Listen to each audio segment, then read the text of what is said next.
Olá! Como eu já disse algumas vezes, a minha bisa tinha um dom, o de contar histórias. Ela fazia isso de uma forma que não só nos encantava, como nos levava para a história, como se lá estivéssemos presenciando cada acontecimento, por mais assustadores que fossem. Foi com ela que eu aprendi a gostar de histórias sobrenaturais. Sim, ela só contava esse tipo de história para os bisnetos. Não condenem, por favor.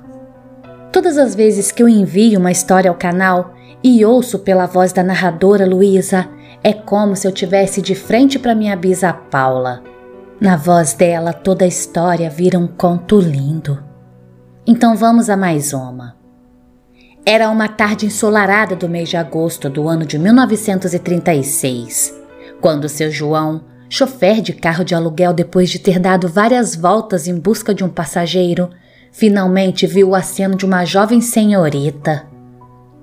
Satisfeita em finalmente encontrar uma cliente, parou. A jovem carregava uma bolsa pendurada no antebraço. Tinha cuidado com o pequeno chapéu, adorno muito em moda naquela época, para que ele não caísse ao adentrar no carro. Tinha também um zelo com seu guarda-chuva, item essencial em sua cidade, já que mesmo aquela época do ano poderia se formar uma chuva de repente.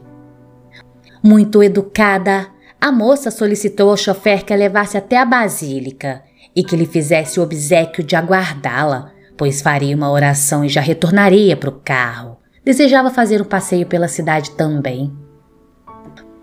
Aquele passeio era um presente tradicional dado pelo pai de Josefina, sempre no dia de seu aniversário, todos os anos. Josefina Conti era uma jovem de 16 anos, filha caçula de um imigrante italiano chamado Nicolau Conti, comerciante e proprietário de uma fábrica de sapatos em alta naquele tempo. A jovem saiu da igreja e pediu que o motorista desse uma volta pela cidade e indicasse a ela os lugares por onde deveria ir. Ao passar por esses pontos, o motorista observava o olhar da moça pelo retrovisor e podia ouvir suspiros de Josefina, como se estivesse revendo lugares muito estimados. Será que era uma turista conhecendo a cidade? Se questionava o motorista intrigado. Josefina seguia, no entanto, tecendo comentários sobre as melhorias e mudança dos lugares por onde passavam. Tinha um ar saudoso e muitas vezes de surpresa. O motorista intrigado questionava-se se aquela moça por acaso estava morando em outra cidade. Depois de um longo passeio, a jovem pediu ao motorista que a deixasse num trecho pouco movimentado de uma avenida chamada José Bonifácio. O motorista estranhou, perguntou para ela se achava seguro ficar lá, o que ela assegurou que sim. Lhe deu então um papel com um endereço para que ele fosse receber o valor do serviço prestado. De acordo com o que ela havia lhe dito, o passeio era um presente de aniversário de seu pai. A moça era muito educada. Parecia ser de boa família, pois vestia trajes de qualidade, perfume suave e tinha uma conduta delicada. O motorista então aceitou de bom grado ir receber na casa de seus pais, já que aquele passeio era um presente de aniversário. Na manhã seguinte, seu João resolveu logo ir na casa dos pais da jovem receber, antes de iniciar os trabalhos do dia. Ele encontrou o endereço facilmente, pois se localizava numa rua de fácil acesso de um bairro nobre ali da cidade. Tocou a campainha e uma senhora muito bem arrumada já àquela hora da manhã apareceu à porta. O motorista cumprimentou, falou do motivo de estar ali. A mulher, intrigada, perguntou para ele como é que era a tal moça, pois na casa haviam duas jovens. As meninas foram então questionadas sobre terem usado o serviço de carro de aluguel. Porém, as duas negaram. Quando a situação já estava ficando tensa, eis que o motorista avistou na parede a foto da jovem que ele havia transportado no dia anterior. A senhora, muito surpresa, disse que era a filha dela que havia falecido há 5 anos e que estava enterrada no cemitério Santa Isabel. O homem em choque não queria acreditar, mas recordava-se do local exato onde havia deixado a moça.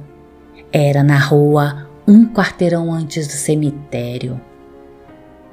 Muito assustado por ter transportado um espírito e ainda ter conversado brevemente com ela, o motorista não quis nem saber do pagamento pela corrida e saiu da casa às pressas.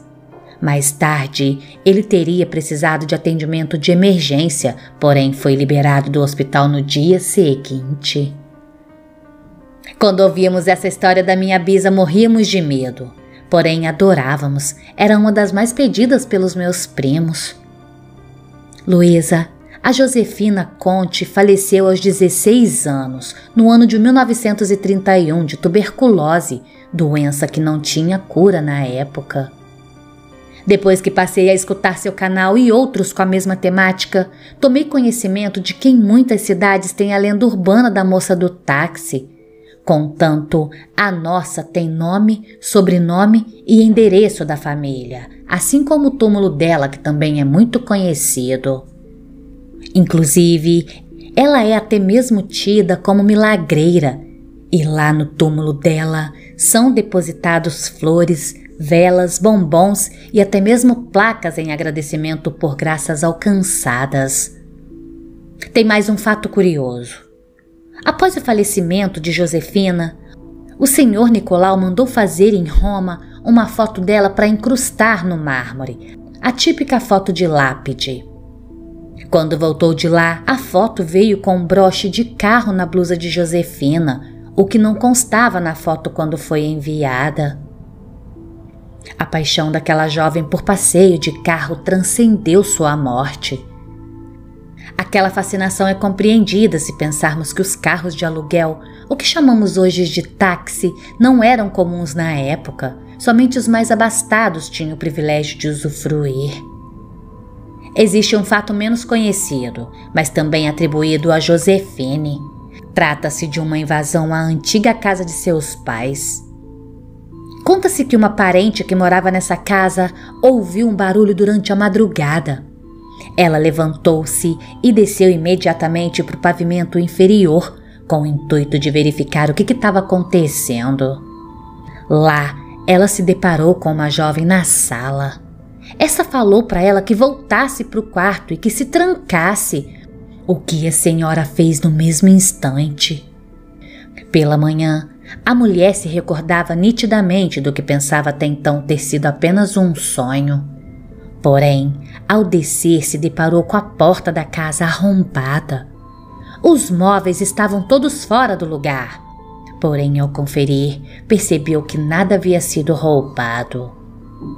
A senhora então se deu conta de que não havia sido um sonho e que aquela aparição a tinha salvado. Teria o espírito de Josefine expulsado um ladrão?